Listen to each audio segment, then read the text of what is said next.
आज खटावला जायचं होतं गाडी नीट करायला. विश्ल्याला घेतलं आणि चल म्हणलं गॅरेजवर. येऊ गॅरेजवरनं जाऊन. विश्ल्या म्हणला चल की. गॅरेजवर गेलो तर मिस्त्री वैतागलेला. आता म्हणला तू कशाला आलाय, ह्याला ओळखतं का. मिस्त्रीने लावलं का आम्हाला. म्हणलं आण पेट्रोल भरून. पंपवाला म्हणला पेट्रोल भेटतंय तर ऑइल नाही. हा आपला भाव आहे. गॅरेजला लावली गाडी आणि इथं येऊन बसलो. तोपर्यंत तोसिफ भाई आले. तोसिफ म्हणला व्हिडिओ एक नंबर आहेत. विशालची भावानी झाली, गाडी झाली धुयाला. ओमकार दादानं माणूस ठेवलेला मान चोळायला. गाडी नीट होती म्हणलं तर केस कापावी. कसा आहे नवीन लोक. केस कापून झाली आणि पाऊसच यायला लागला. बसलो तिथंच.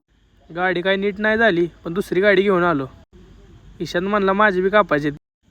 ईशाची केस कापली आणि घरी जायला निघलो. उद्या भेटेल आपल्याला गाडी. उद्या बघू आता.